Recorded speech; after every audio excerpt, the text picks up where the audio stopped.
Good morning, ladies and gentlemen. We'll begin where we left off last time. You'll all be seated. Can Marxist analysis be applied successfully to all of the diverse cultures on our planet?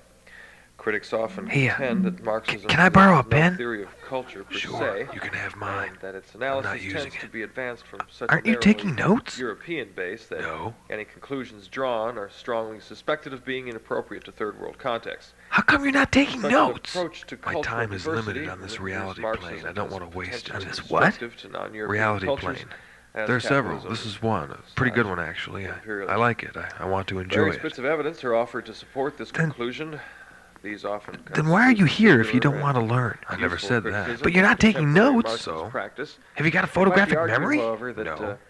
it is precisely within the realm of practice that the defects I like occur, the sound of his voice. and that Marxist You like theories the do sound of contain his material voice? applicable Oh, it's not just that. It's within all a really pretty multicultural fascinating, don't you think? arena. Fascinating? I don't know. I'm too busy taking Does, notes. in fact, possess the essentials of a theory of culture in precisely the sense intended by critics. You know, fascinating or follows not, is there's no way you're going to remember all this for the definitive, exam without but notes. as a brief I know. summary of And don't certain think you're going to borrow tendencies of mine. Marxist Of course general not. theories, Look, which go take your counter pen to the back. charge Here's some paper. of Take biosocialism. notes. I like the sound of your voice, too, and the paper. It's so fine to the Points touch. of Very appropriate, pleasing. but must be left for another time.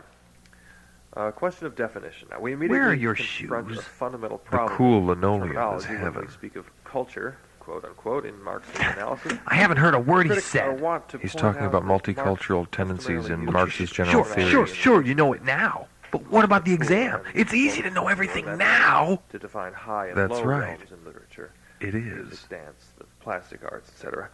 This usage supposedly proves that Marxism possesses only the most superficial conception of culture and has no sense of how culture provides the complete matrix from which artistic endeavors spring.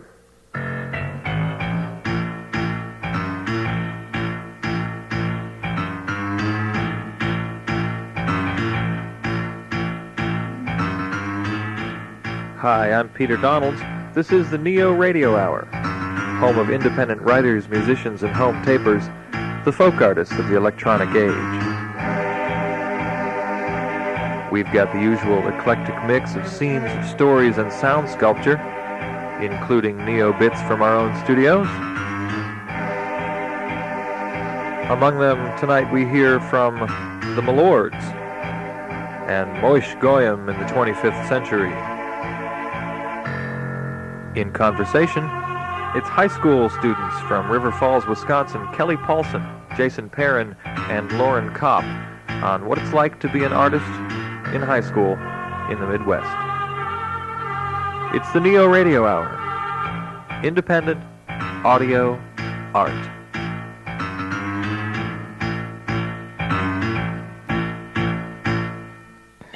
Neo Radio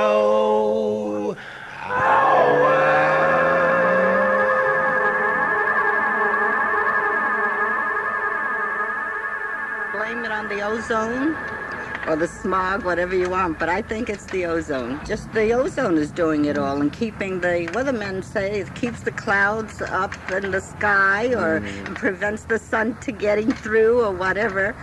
But that's the only explanation I can think of. It tells you on television, don't do anything in this heat. Rest. And I generally sit either in the living room, and then I sit there and I look at my television sometimes, and that's the way I manage. And then when it's time for my food, around 11:45, I get my food from the Meals on Wheels.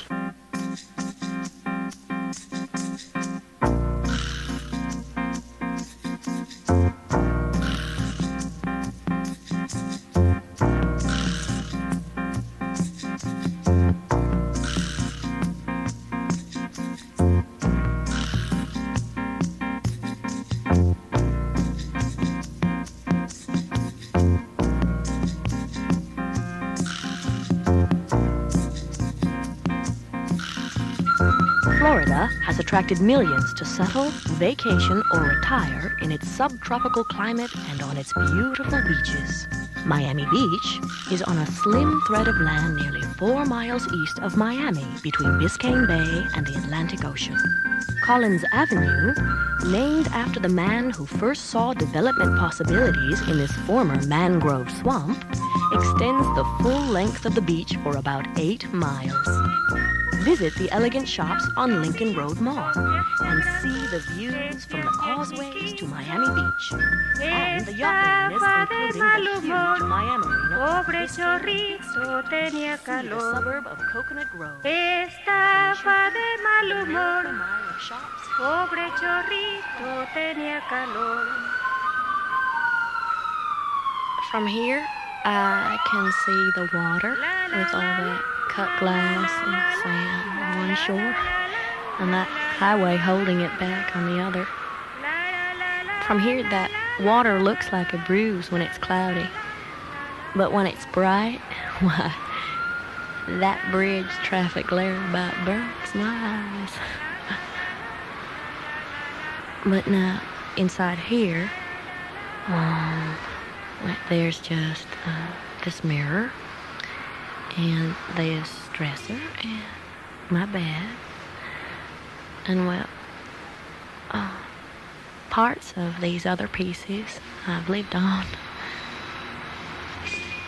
You know, it seems like the color is just about coming off the walls and draining off into these corners and pooling up all yellow there. But I think I'm imagining that. Heat and light exert a considerable influence on different types of tissues and plant life. Their vital functions are conditioned by temperature and radiance. In a world dominated by heat and light, living things are muted, become inactive. Surfaces reflect temperature and radiance and are impossible to touch. Mirages obscure perspective, objects recede, and distances are out of reach. This room seems big enough for me. Of course, there isn't much of me in it, but then that's the only thing in it.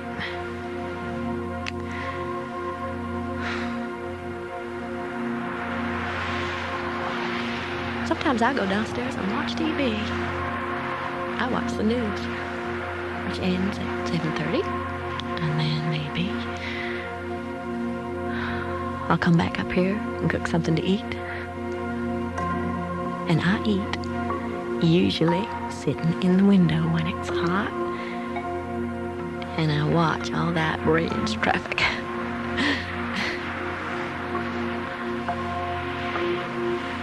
You know, it's not a bad place to be. Only maybe it could be cleaner. Like those places you can check into, and the toilets have a white strip across them that you have to tear off. Along the shoreline, people huddle like flotsam and live on jetsam. They are born in the heat of a saline solution, and here on this thin skin of earth, they live between chance and death in the heat-baked climate of a southern sea. Their lives are punctuated by urban congestion and construction. Some study their steaming landscape with telescopes and microscopes, and some pull the camera back, draw the blinds, and think of Arctic ice. But their lives are equally governed by a law of thermodynamics. The ice pack melts, the tide rises and sweeps the land clean. Yes, Paul. That is exactly what I think. Today in a high of 89 degrees. The kind of thing that you can't forget. Low of 74. Showers developing tomorrow and not as warm on the high of 77. With winds out of the west at 22 miles per hour. It's currently 80 degrees. When it gets out, people better kill each other.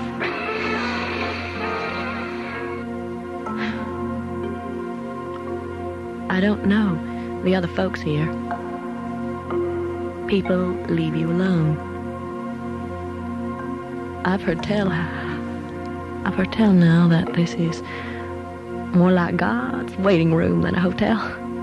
You know, here folks check in before they check out. But for me, well, it's home for now. Oh, look. It's raining.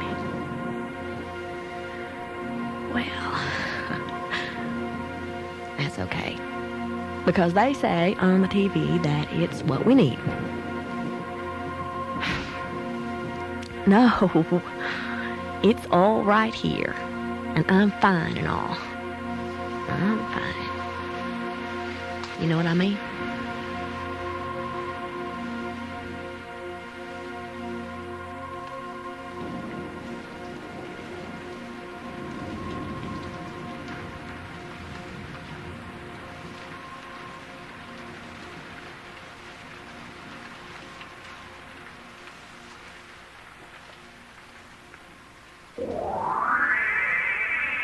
The NeoRadio Hour. Welcome, friends, to Russian Hill Storm Year. Here and now, my voice lifts with the pen laid down. In the same place this reading sounds. The crackling almond fire, the radiator hiss, the hollow hoot of running water in the walls, the rain drips, the cable car belling the traffic aside. My chorus when I pause.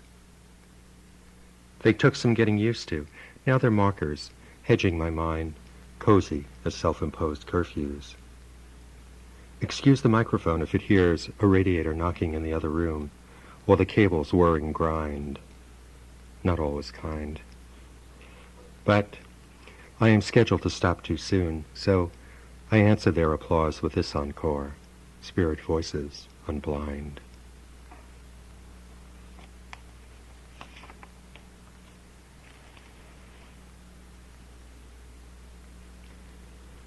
This book began in my gallery.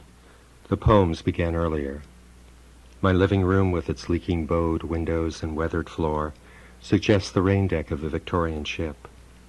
At home, in fact, my thoughts collide with the clatter of cable cars. Without injury or argument, poems rise, stumble into existence. To give me the time to stand watch and so I could walk to work, I opened a gallery nearby on Green Street and sold photographs. Suddenly, I saw clearly. The gallery windows were old, rippled, and full of bubbles. People passing walked through a series of distensions, strange, funny, and revealing. 6 dimensions at once in every second made Russian Hill unexpectedly real. The gallery itself was once a coach house. It had been built over and into the hallway of the block. Life can terrace grayly around the residents of Russian Hill. Traffic stops. But the hill overlooks the harbor. Fog is soon a friend. The street drips into invisibility. Then visions visit. I welcome them.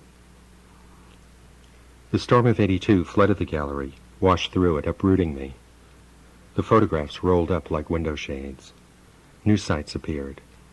I wrote this book to map that year here. A gallery is meant to delay the eye and focus it indefinitely.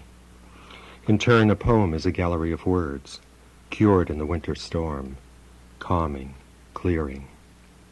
This book is my gallery now.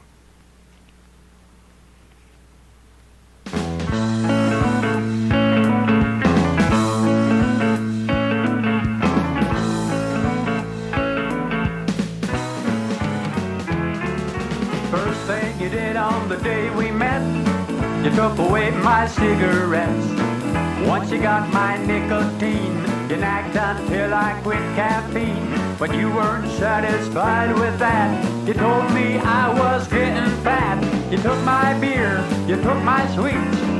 Now you're trying to take my meat. I'm a meathead, yes I am. I love that beef and pork and ham. I love it fried, smoked or stewed, baked or broiled or barbecued. Bacon strips, sirloin tips, down my chin that sauce will drip. I love to hear those burgers fry. I'll be a meathead till I die. You told me I was flipping out. You made me eat alfalfa sprouts. But rabbit food was such a bore. I'd rather be a carnivore. I need food that I can chew. It's in my blood to barbecue. You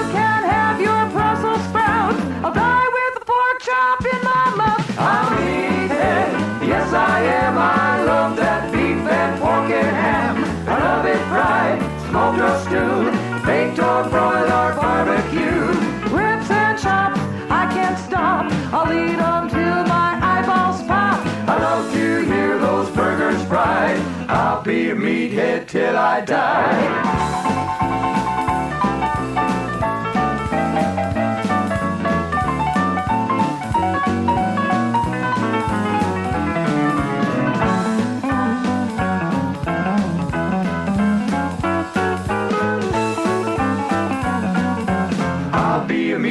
Till I die.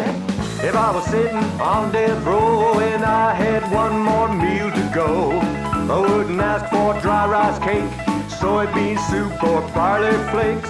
I'd ask the Lord for one last ride to a burger joint that we call Clyde's. I'd order a dozen burgers to go. I'd take my time and eat them slow. I'm a meathead, yes I am. I love that beef and pork and ham. I love it fried, smoked or stewed, baked or broiled or barbecued. Weenies roasting on a stick, juicy steaks nice and thick. I love to hear those burgers fried. I'll be a meathead till I die. I'll be a meathead till I die. Oh, yeah. Give me a pork chop.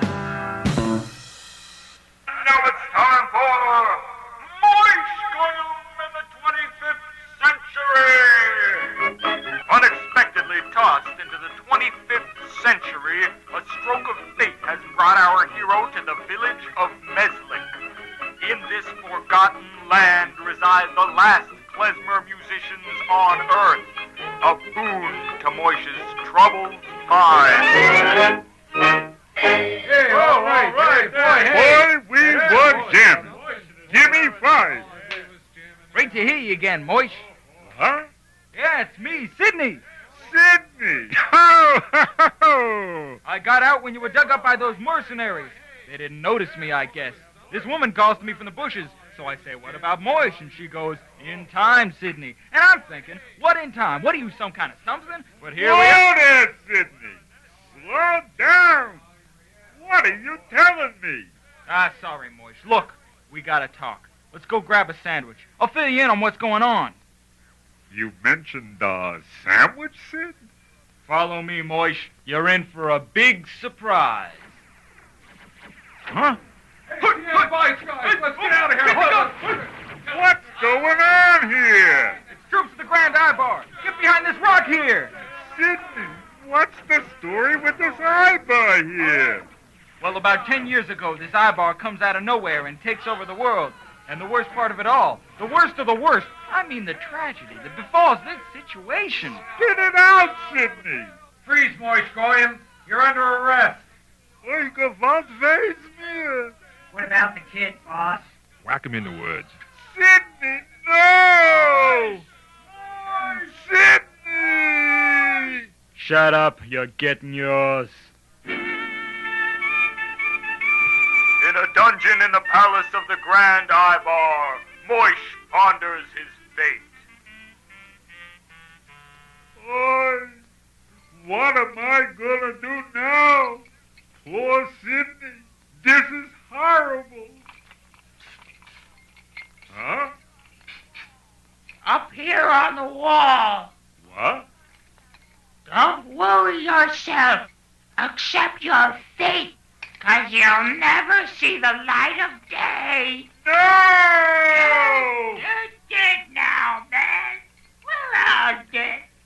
We're all dead. We're all dead. We're all dead. I am depressed. I just gotta lay down and... In a state of REM, Moish receives a visitor. Moish, it is Miriam. Take heed as I speak to you in this dream. Sidney is safe. It is you, Moish, who has been chosen to lead our people from the tyranny of the Grand Ibar. You will prevail.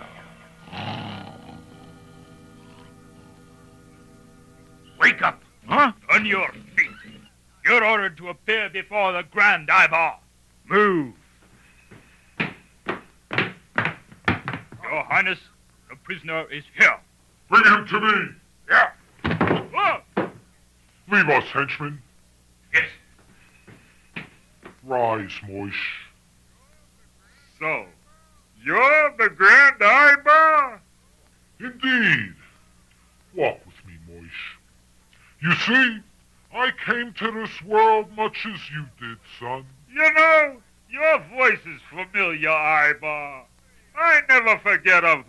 Wait a minute. I know that voice.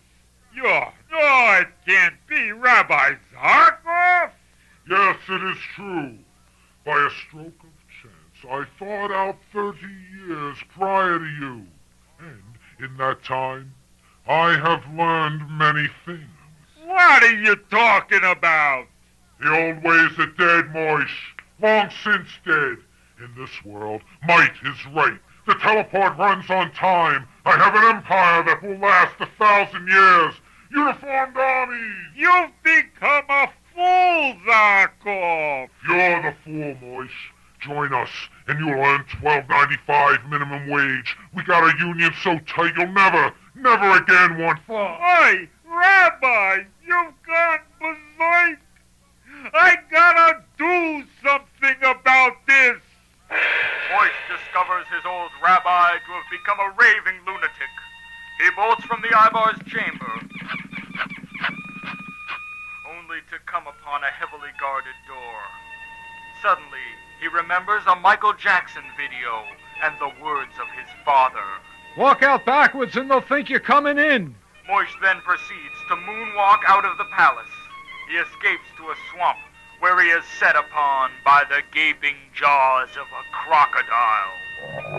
Ow! Tune in again for another exciting adventure of Moish Goyim in the 25th century!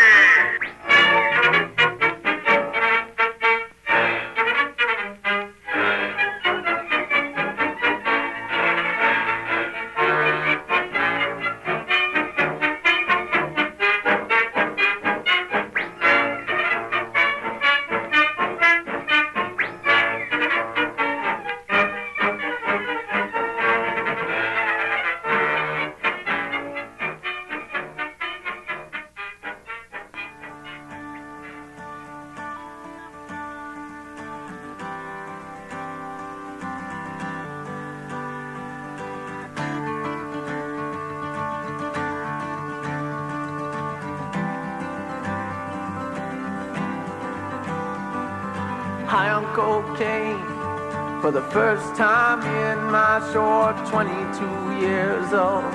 Living with sin and I'm not sure if I want to come down. So I say, baby, I cannot relate to living among mountains in Washington State. And we stared at the water as the moon shone on the sound. So she said, baby, what can I do to make your life easier for you? And I said, take me east through the mountains, past the river, on Highway 2. I saw it and I shivered. On Highway 2, I saw it and I shivered. I saw the flatlands. Oh, I saw the flatlands. I saw the flatlands. I saw the flatlands. I saw the flatlands. I saw the flatlands. I saw the flatlands. So we danced in the sweet grass and we raised our hands, and I said, pretty, pretty baby, do you understand? Can you see? Can you feel? where I'm at. And she said, David, not really no, but it doesn't matter. All I go, I can see you're happy where everything is so flat. So I took her in my arms and we looked at the night. I said, where else do you see so much light? Stand and feel exactly where you are. Where else do you get so many stars? Where else do you get so many stars? Out on the flatlands. Oh, out on the flatlands. On the flatlands. On the flatlands, on the flatlands, on the flatlands, on the flatlands. So we leaned against the car and I stroked her hair and I said we should have a love affair, and she said, David, oh, there's something you should know. I grew up in these mountains of green, and I have traveled all their rushing streams, and even though I love you, I could never go. So I said, baby, that's okay. I will build a house on the air someday, on some magical and great mountain range. And like we do when we think and speak, I will live our lives where the mountains meet. I will live our lives where the mountains meet. Out on the flatlands, on the flatlands, on the flatlands, on the flatlands, on the flatlands, on the flatlands, on the flatlands.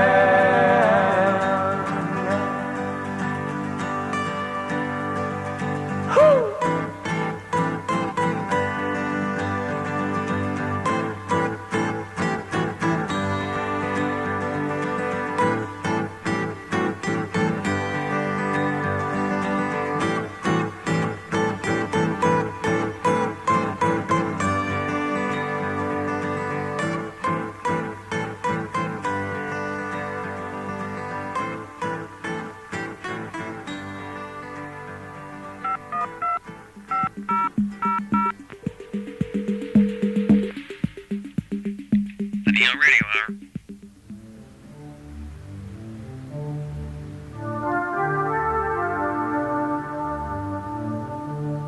To call the Etherians, perform the exercises for raising a cone of power. It is advisable to stand in a high exposed place. Load your camera with infrared and use a dark red filter. You will sense their approach, a flickering shiftiness at the edges of your vision. That is the time to open the shutter. They may come quite close as you do the movements. The orgone is flowing from you into them, from a place of lesser concentration into a place of higher, according to the laws of the ethers. Hundreds came to pray beneath a giant rock in the desert. They felt presences. Some heard voices of saints, a faint breeze like the passing of a ghost or an angel. Some called out names of ancestors. The stone towers at Hovenweep have many slit windows to watch for stars or strangers. A race of magicians reading the sky for the laying down of roads like catwalks across ley lines. The old ones avoided the hoodoo spires standing sentinel in Bryce Canyon. Bad people turned to stone, shunned by ghosts and angels. Bad people who did not know the proper gestures for prayer, for causing the power to flow from the lesser to the greater. For thus are we magnified by the brightness of the void.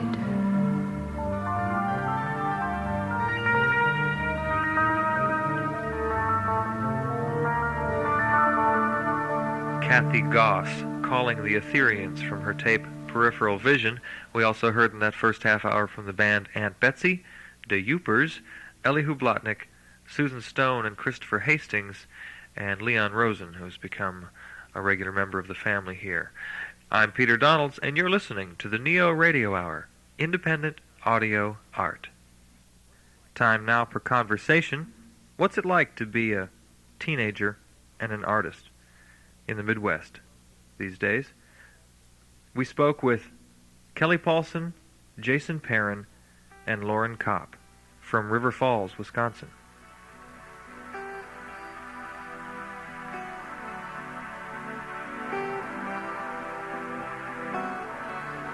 I'm in choir, I sing soprano, and I'm also president of the choir council.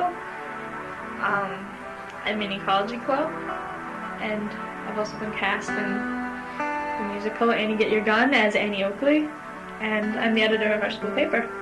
How about you, Jason? Me, I am in FBLA. I played the piano for about 8 years. I sing bass in the choir. I'm also the treasurer for the choir. And that's about it. You play guitar too, right? I just got one after selling my drum set. You played drums? For 4 years I was in jazz band. I played set, but I wanted something more portable to take to college, so... What kind of reaction do you get doing musical and artistic things in school, Jason? A couple of my friends listen to me play the piano, but usually most people don't know about it. And then when I was cast in Annie Get Your Gun, I didn't really hear about it in a negative way. A lot of people came up and they were just said, "Hey, good job, you got a part." It's always well received by people who are also in music and arts and things like that, but I wouldn't say I've ever gotten any animosity from the quote-unquote jocks and homecoming queen types, but there's never been any real close-knit friendship with that type of person either. I don't like to stereotype even athletic people or anything, but I don't know. My grandfather was... Actually, 3 of my grandparents were involved in piano and music and that. I don't know where it came from, really. I always liked to sing, and in first grade, I was in the music club at the college, Music Man, and so that was kind of my first taste of it, and I loved it, so I kind of kept going. In first grade? Yeah. And you did it all on your own? You said, "Hey, Mom, I want to..." Well, actually, I went out to try out for the children's musical, which was Wizard of Oz, and I got cast in the adult musical, so I kind of did it because more of my friends, I did it because all my friends were, and I just knew some other people who were going to try out for the Wizard of Oz, so I was like, okay, well that would be fun, so I could be a munchkin, but then I ended up being a Music Man, so, and that was even more fun. Or put together a garage band, or do that kind of thing. Write poetry or anything like that? Yeah. See, now I gotta ask you all these questions. So you write poetry? Well, yeah, a little. Did anybody ever see it, or just kind of stuff? For yourself? It was in the school literary magazine, and then I went to a camp at Carleton College this summer, and I had a poem in our literary magazine there. And I don't know, I got some other responses, but so, yeah, I write creatively outside of school as opposed to journalism, being editor of the paper and all. So what are you going to do with this? You're both graduating here in a couple months, right? Yeah. Right. So how are you going to... Hopefully. Yeah. You going to be able to stay with the kind of things you're doing, the writing and the music? And I'd like to. Probably in community choirs and things like that, because I'm planning to be a literature professor right now. So not a whole lot of singing in that job.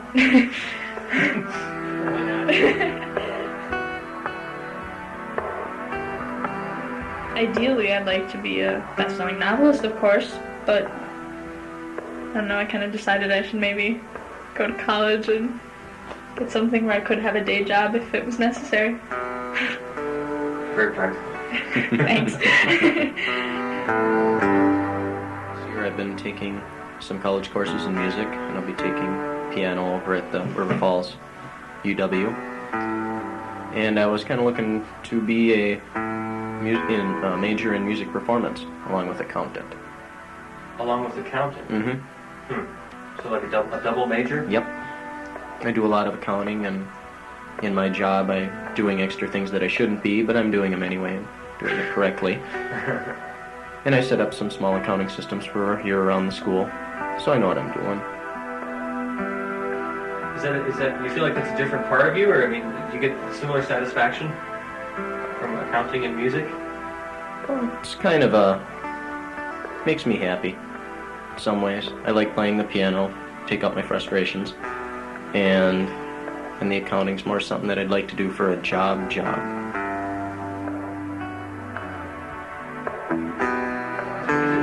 Is it fun to be 17 years old these days? It's a lot of work, but I think it's great fun if you kind of take it all in stride and take it all lightly and keep a good sense of humor about how busy your life is. I think overall it's a pretty good time. Well, unfortunately for me this year I kind of stretched myself a little bit too thin and not too much is going correctly, but yeah, overall it'll be fun when everything turns out right. Other parties and dances and you get a chance to let your hair down? Not really. How about you? Not for me. No? If I had time, maybe. So you said you mentioned a job. Where are you working? Working in Hudson in a motel. Yeah. Doing front desk job. And you've got a job too? At Mr. Movies in Hudson. It's a movie rental joint. So you go to school, you work, plus you have extracurricular activities. Plenty, yes. What do your parents think of all this? They ever see you? Not Nope. much. And that's fine. You go to school, go to work. All of us are busy, so it's kind of just a tacit agreement that we'll all sleep in the same house at night, but otherwise don't make any commitments to be there. The traditional family dinner is no longer existent. If you even get time to eat dinner. Yeah. So. Everybody's like Join the crowd. What happened? Was it always like this growing up? Have you guys seen any big changes?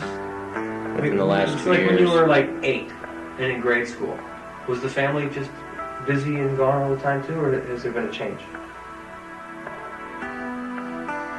In my family, we used to spend a lot of time together. Then my mom remarried, and after that, then I started high school, and then it started getting pretty hectic. Otherwise, being an 8-year-old, you kind of ignore the world and do what you want. Yeah. You didn't really need anything but your stuffed animals and, Go to school, Mom come to come home, tuck eat. you in at night, and then, I don't know, your needs and wants are pretty simple then.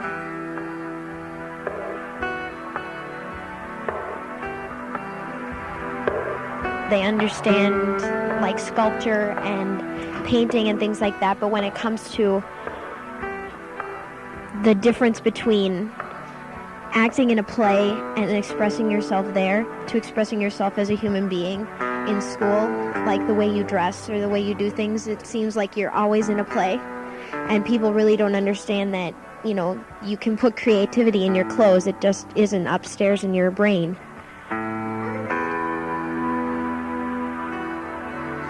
oh, I love doing this. I don't think I could live in high school without doing something like this. It's a way that, you can relieve stress through painting and relieve stress through acting and just leaving your world for a while and acting out. It kind of lets go of all the things that are in school, like pressure to get assignments done and pressure, with parents or whatever, and you can do just about whatever you want. You can put your own ideas. You don't always have to worry about what everybody else is going to think about it, because it's not exactly you. It's a different character, yet it's still a part of you. My grandfather was a painter, and I've had, since day one, my parents have told me that I can express myself in any way I want. My mom was an opera major at Carnegie Mellon University, and music has been in my family for years. And I started in my first play when I was 8 years old under Emily Testa. She was my very first director, and that was at the university, and I never stopped. And so I've been painting, I've been acting, and I've been singing since just about that high, I guess.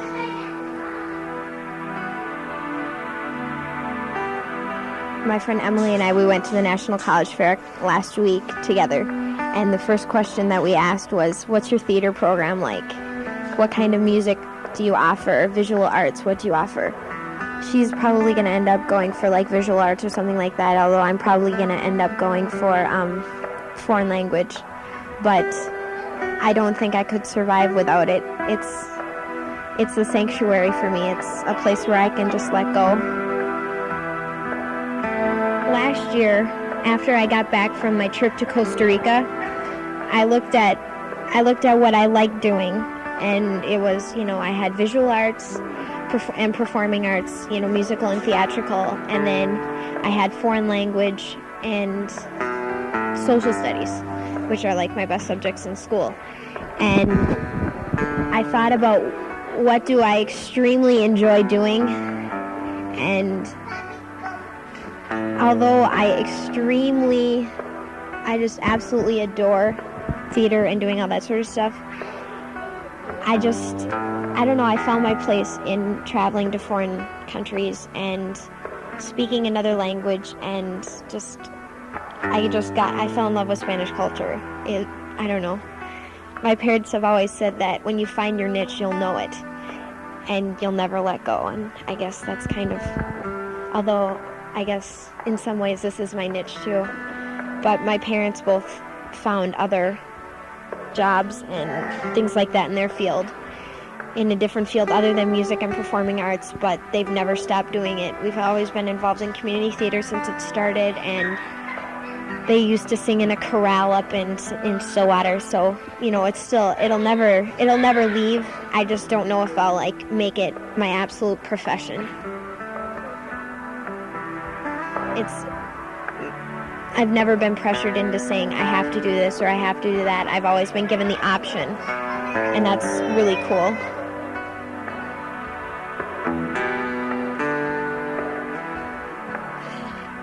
Keep your mind open. You never know what might come along.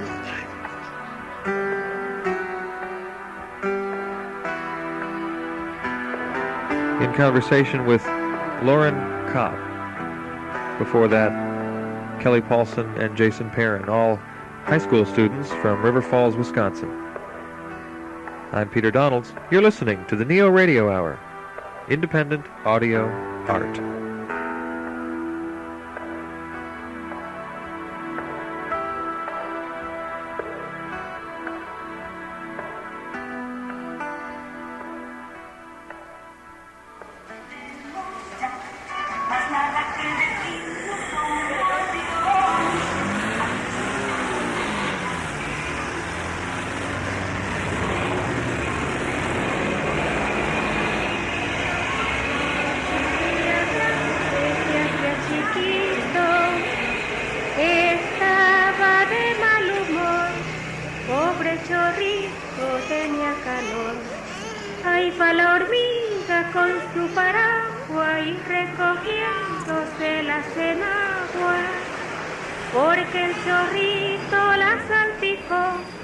y sus chapitas le repito. What I used to like best about this place was the colors and the light. Light on the water, light in the early morning and the late afternoon, and the pink houses, and the white hotels and the flashy cars. And the cars look as fast as they used to, but they don't get you anywhere fast anymore. There's too much of everything and it's slowing everything down. When you can't go as fast as you used to, you wonder if it's your age slowing you down or the traffic. You know, it is like the air is now too thick for moving.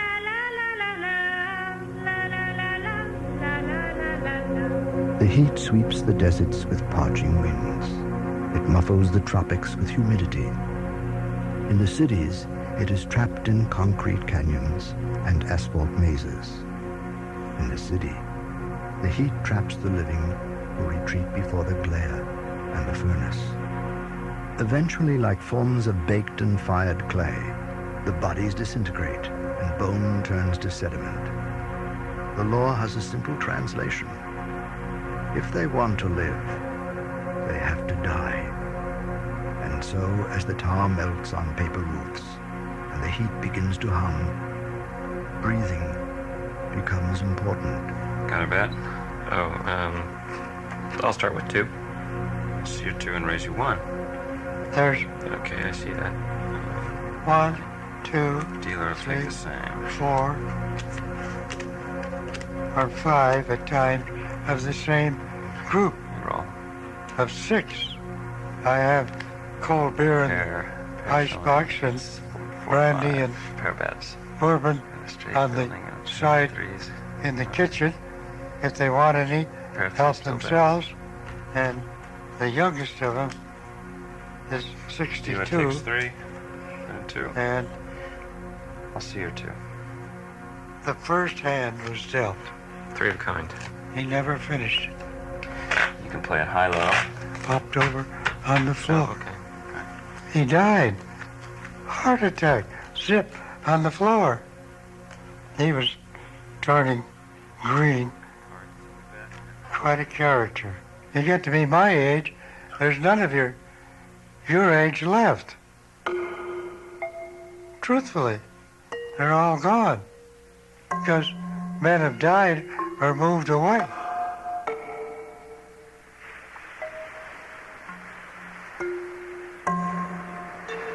Durante el día está bonito y caliente. Y puedo escucharlo. Es muy caliente y tengo que mantener las cortinas y las ventanas cerradas para mantener la casa fresca. During the day, it's pretty hot on the waterfront, and it can get really low. So I keep the window closed and the blind down. At night, I open the window and open the blind again to let the air in, but the noise comes back in too. But in the morning,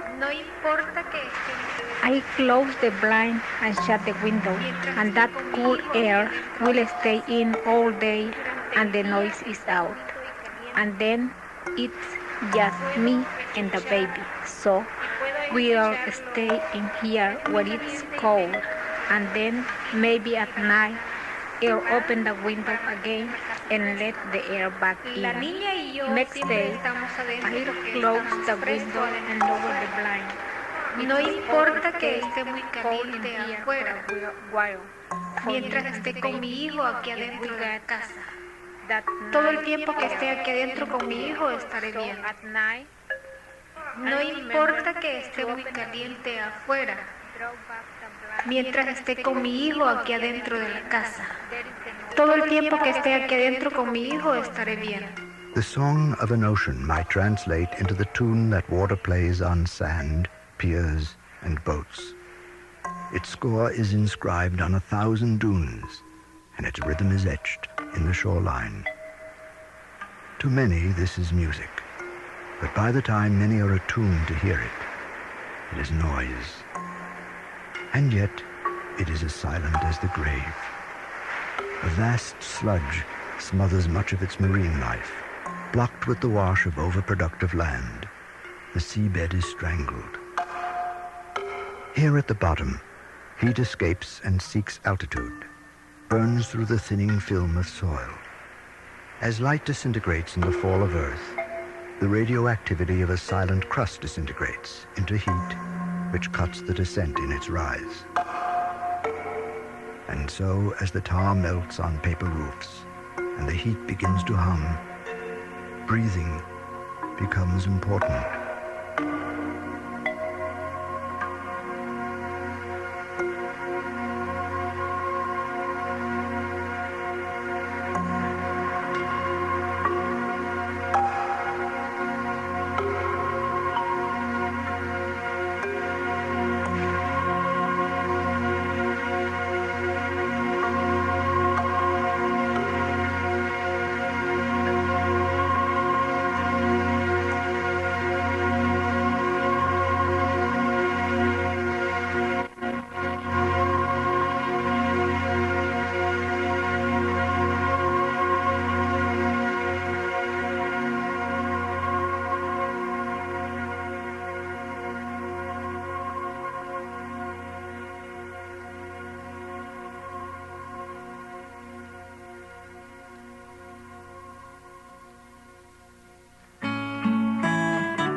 NeoRadio Hour.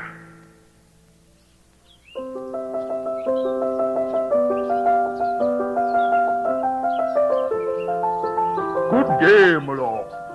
And a good day to you, my lord. The Sergeant Major told me you have urgent news. Indeed, Rosenblum. His Majesty has ordered Skillworth dragoons into the fray. The fray, my lord? But I thought you paid the authorities to keep us away from any hostility. Our assignment should be a tender leg of mutton, my lord. For, in the pleasant clime of Carolina, we will make quick work of an unruly group of colonists, and return within a fortnight to court with honors.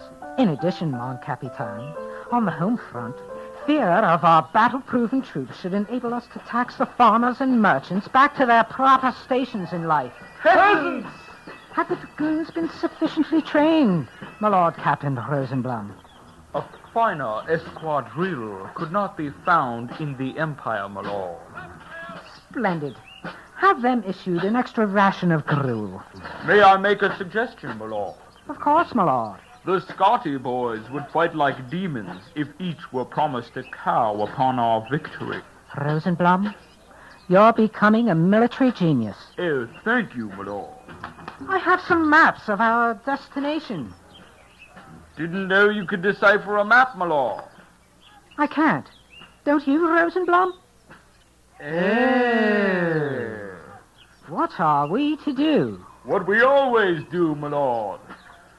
Sergeant Major!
The NeoRadio Hour is written and produced by Peter Donalds and Frank Skillman, along with resident artist Leon Rosen. Contributing artists tonight, Susan Stone, Christopher Hastings, Elihu Blotnick, De Youpers, Aunt Betsy, Kathy Goss, Peter Rubiso, Tom Constantin provided the piano for Milords, and we're listening now to Jim Jean.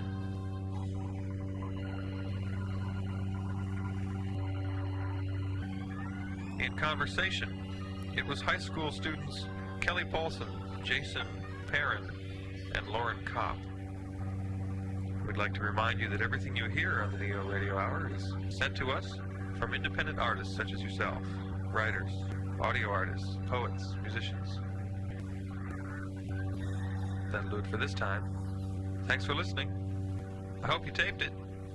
I'm Peter Donalds.